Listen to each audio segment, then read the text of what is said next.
Welcome to Blessing Today. Blessing today में आपका स्वागत है। I believe the Lord is going to do something big in your life today. मैं विश्वास करता हूँ कि आज परमेश्वर आपके जीवन में महान कार्य Could be करेंगे। opening of a new door, ये नया द्वार खुलना हो सकता है, could be a financial miracle, शायद आर्थिक बदलाव हो सकता है, could be a spiritual breakthrough.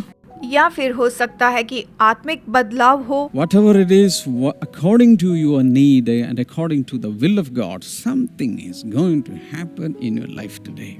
शायद कुछ भी हो, आपकी इच्छा और जरूरत के अनुसार परमेश्वर की ओर से कुछ होगा। Your expectancy, your hope, your faith can attract God. आपकी अपेक्षा, आशा और विश्वास परमेश्वर को आकर्षित करेगा। Now it is worship time. अब ये आराधना का समय है। Over to Blessing Today worship team. चलते हैं ब्लेसिंग टुडे वर्शिप टीम की ओर।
Going to start with one verse from the book of Psalms.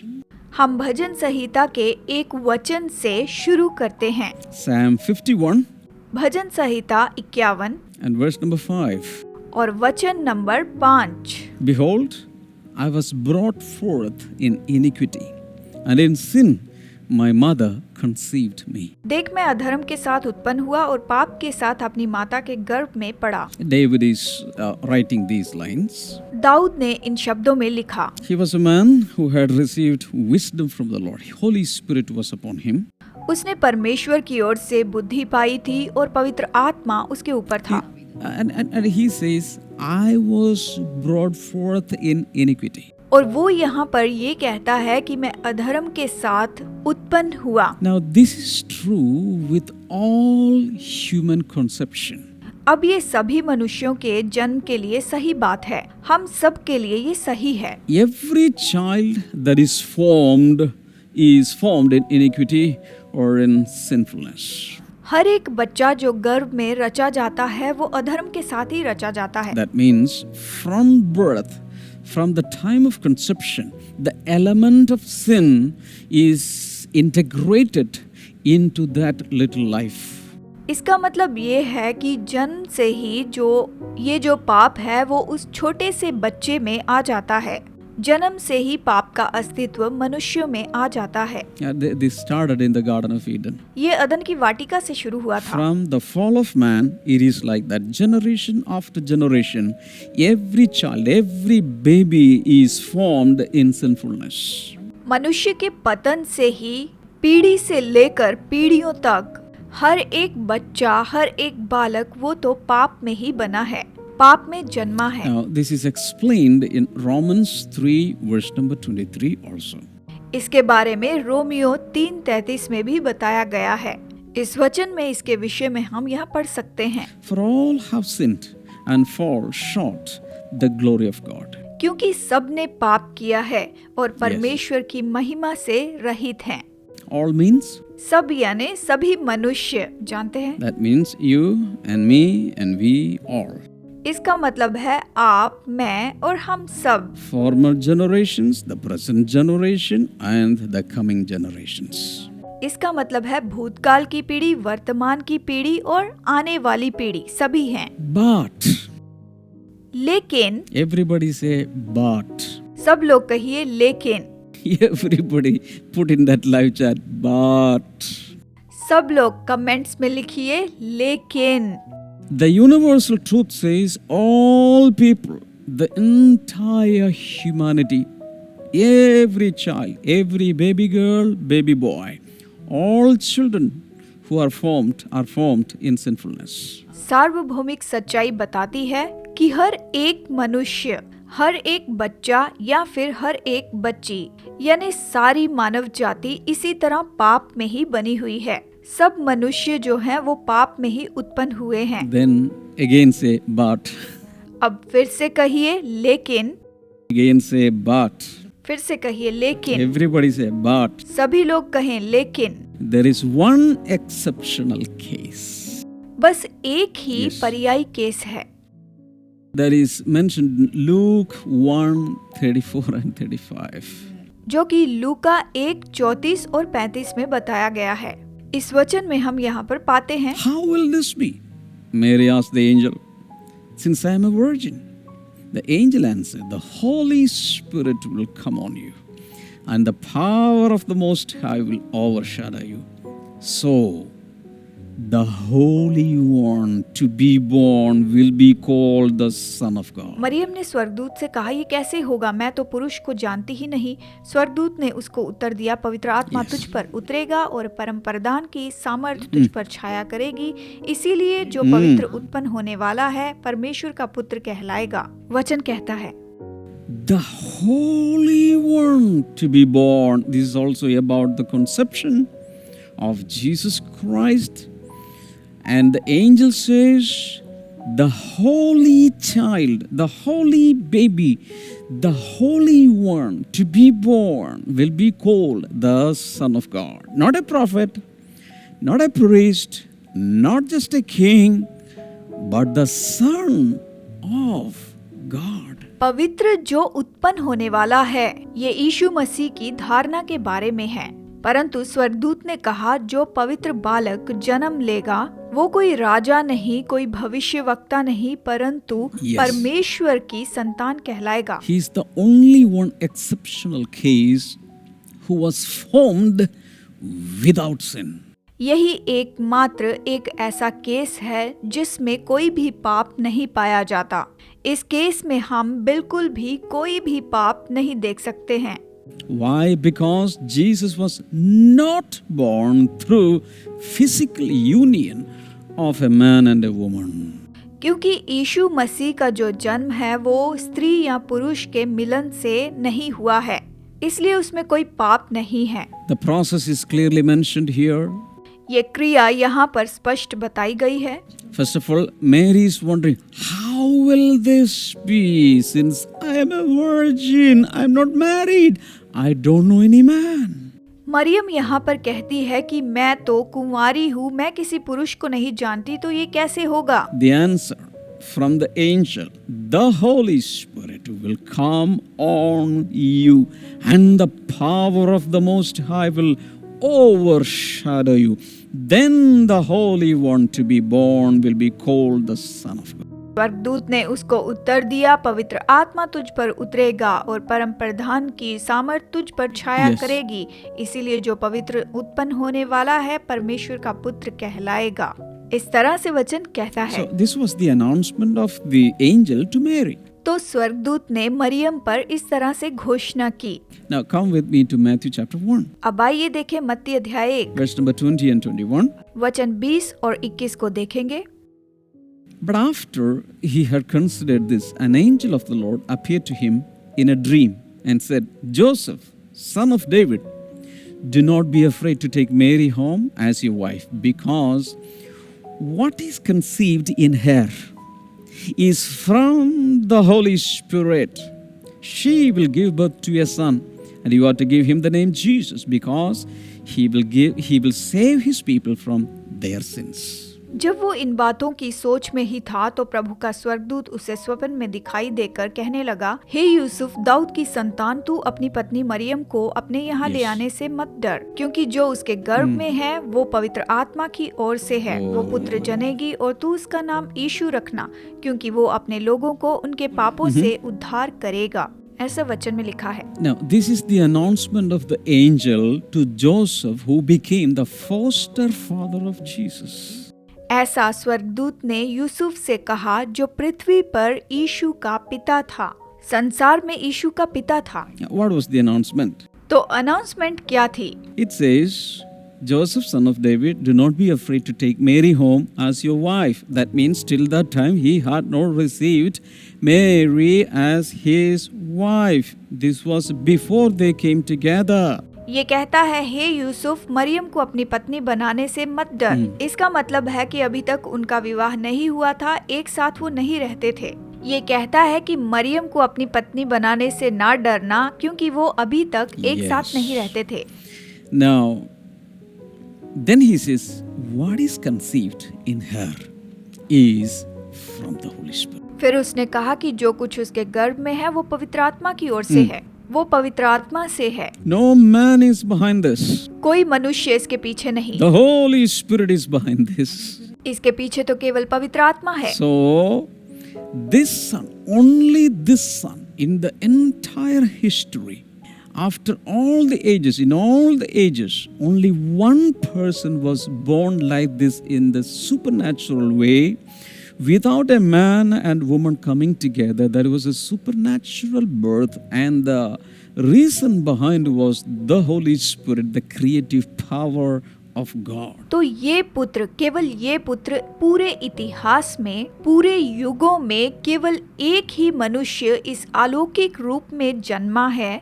मनुष्य के बिना उसका जन्म हुआ। इसके पीछे पवित्र आत्मा और परमेश्वर की सामर्थ थी, परमेश्वर की रचनात्मक सामर्थ ही थी। David says his mother conceived him in sin. Dawood ने कहा कि उसकी माँ ने उसे पाप में जन्म दिया। जानते हैं, And all the mothers, all the fathers, all people were born in sin. That means carrying the sinful nature. इसीलिए सारी माताएं, सारे पिता, सारे मनुष्य पाप में ही तो केवल जन्मे हैं। इसका मतलब पापमय स्वभाव लेकर पैदा हुए। But Jesus had a sinless birth. लेकिन यीशु के जन्म लेने में कोई भी पाप नहीं था। Sinless conception, sinless growth in the mother's womb, Mary's womb, sinless birth and sinless growth as a child. बिना पाप के धारणा करना, बिना पाप के बढ़ना, मरियम की कोख में बिना पाप के बढ़ना, बिना पाप के उसने जन्म लिया और बिना पाप के वो बढ़ता चला गया। यीशु के जन्म से लेके उसमें कोई भी पाप नहीं था, यीशु में कोई पाप नहीं था। In other words, what we can understand is, as Jesus was growing as a little boy, he never lied, he never stole anything, he never was disobedient, he never thought anything filthy or anything wrong. In thoughts, in words, in deeds, in his essence, in everything, in his total personality, he was sinless or दूसरे शब्दों में हम ये समझते हैं, हमने ये देखा है कि जब वो बड़ा हो रहा था तो उसने कभी भी झूठ नहीं बोला था। अपने कामों में, अपने विचारों में और जो कुछ भी उसने किया वो पूरी तरह उसमें सिद्ध था, उसमें कोई पाप नहीं था। We all face the inbuilt problem of sinfulness. हम पापी होने की अंदरूनी समस्या से बर्ताव करते हैं, सामना करते हैं। Because when a baby is born, oh, such a nice, lovely, innocent baby. जब कोई बच्चा पैदा होता है तो वो बहुत ही मासूम सा होता है, बहुत ही प्यारा होता है, बहुत सुंदर होता है। But 2 years, 3 years, little by little, the baby becomes mischievous, telling lies, stealing things, and doing a lot of disobedience to the parents. लेकिन 2 साल बाद, 5 साल के बाद वो छोटा बच्चा शरारती बन जाता है, माँ बाप से झूठ बोलने लगता है और माता पिता की आज्ञा नहीं मानता है। Even before going to any pre-KG or LKG or UKG or any other play school, without even somebody deliberately training the child to sin, the child automatically, by default, it sins. Pre KG, LKG, UKG या फिर कोई भी school जाने के पहले, इसके पहले कि कोई बच्चे को पाप के विषय में कुछ सिखाए या फिर बताए, बच्चा उससे पहले ही पाप करना सीख जाता है। बच्चे को पाप करने के बारे में सिखाना नहीं पड़ता। And the only exceptional case was Jesus Christ. केवल यीशु मसीह ही ऐसा था जिसने कभी कोई भी पाप नहीं किया था। Oh my dear brothers and sisters, I call your attention to the holiness of the Lord Jesus today. प्यारे भाइयों और बहनों, मैं आपका ध्यान प्रभु यीशु मसीह की पवित्रता की ओर आज खींचना चाहता हूँ, लेकर आना चाहता हूँ। Hebrews chapter 4 and verse number 15. इब्रानियों अध्याय 4 वचन 15, देखिए ये क्या कहता है। For we do not have a high priest who is unable to empathize with our weaknesses, but we have one who has been tempted in every way, just as we are, yet he did not sin.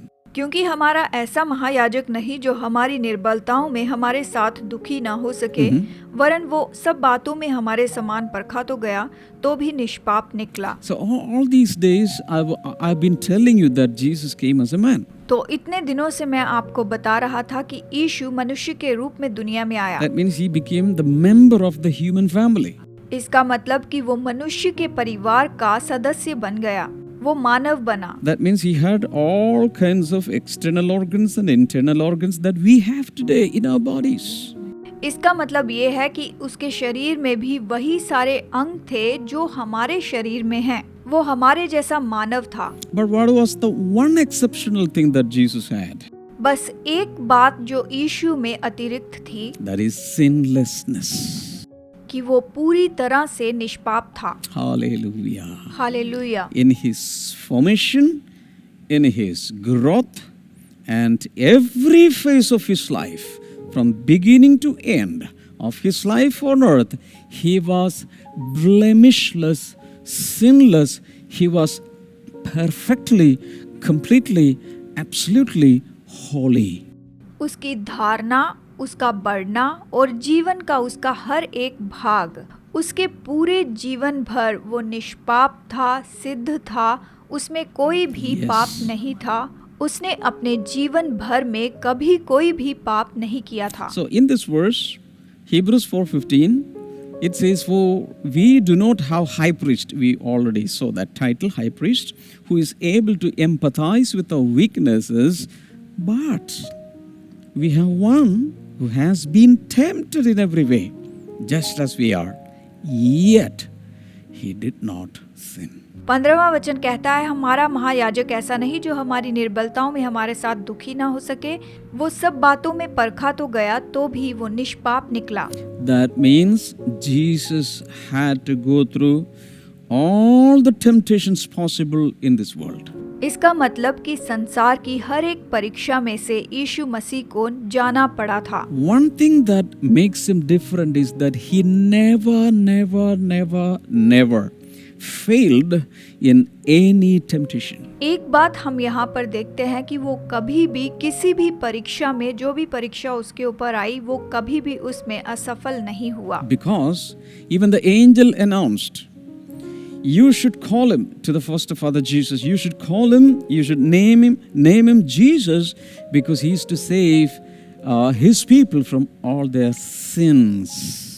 स्वर्गदूत ने यीशु के पिता यूसुफ से कहा था कि तू उसका नाम यीशु रखना, क्योंकि वो अपने लोगों को उनके पापों से उद्धार करेगा, उन्हें उद्धार देगा। A sinner cannot save a sinner.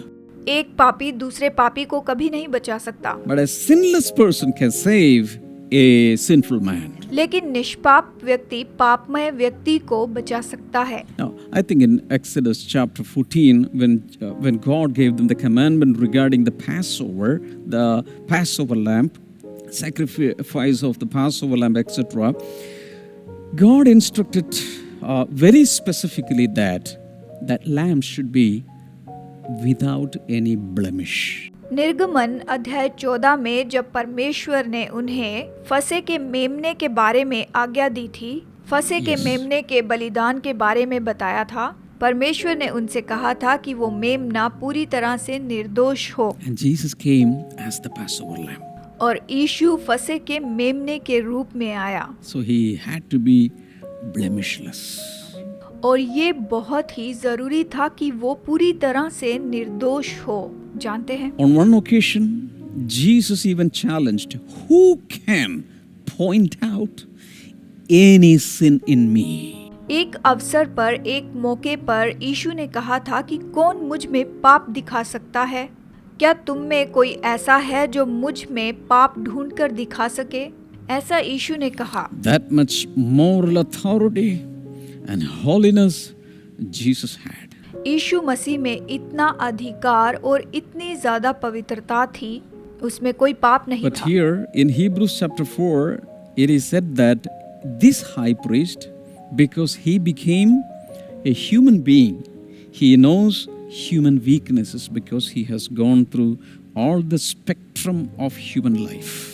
इब्रानियों 4 यहाँ पर कहता है कि ये महायाजक मनुष्य बन गया, और मनुष्य जिन सारी परिस्थितियों के बीच में से होकर जाता है, वो भी उन्हीं परिस्थितियों में से होकर गया, परंतु वो निष्पाप निकला, उसमें कोई पाप नहीं था। And he was tempted in all areas of his life. और उसके जीवन के हर क्षेत्र में उसकी परीक्षा हुई, वो परखा गया, And he did not sin at all.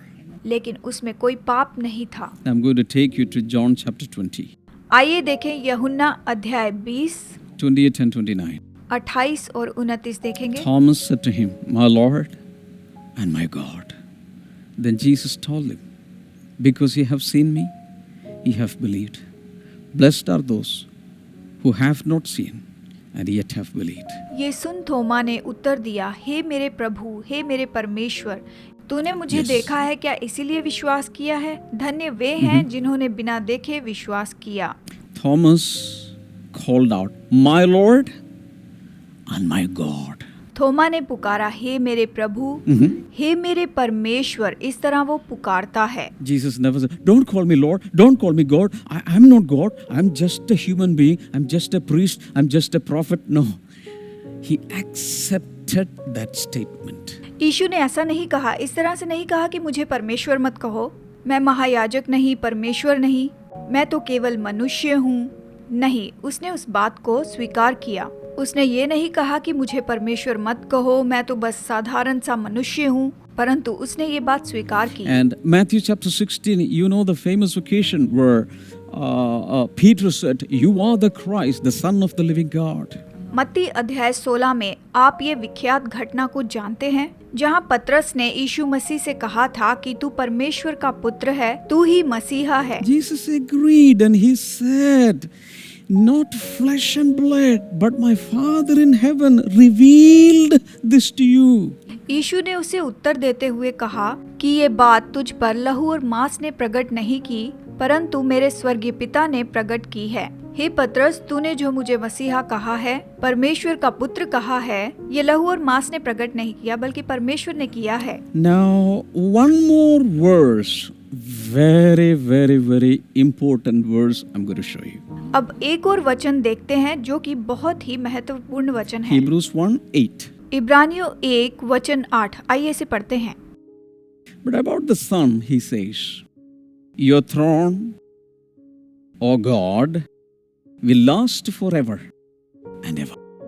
A scepter of justice will be the scepter of your kingdom. परंतु पुत्र के विषय में कहता है, हे परमेश्वर, तेरा सिंहासन युगान युग रहेगा, तेरे राज्य का राजदंड न्याय का राजदंड है। People are confused reading this. लोग इसे पढ़कर उलझन में पड़ जाते हैं। God the Father is speaking to God the Son and he says, Your throne, O God, not O Son, not O King, not O man, but O God. God the Father is addressing Jesus Christ, God. परमेश्वर यहाँ पर अपने पुत्र से कह रहा है कि हे परमेश्वर तेरा सिंहासन, ये ऐसा नहीं कहता कि हे मनुष्य Yes. या फिर हे राजा, पर ये कहता है हे परमेश्वर, यानी पिता परमेश्वर यीशु मसीह को परमेश्वर कहता है, वो उसे और कुछ नहीं कहता। What more proof do you want? इससे बढ़कर आपको और क्या सबूत चाहिए? Hallelujah. Hallelujah. Jesus Christ is God Himself. यीशु मसीह तो स्वयं परमेश्वर है। Hallelujah. Hallelujah. He's the second one in the Holy Trinity. और वो पवित्र त्रिएकता में दूसरा व्यक्ति है, वो परमेश्वर है। Hallelujah. Hallelujah. Rest of our life is His. आपका बाकी जीवन उसी का ही तो है।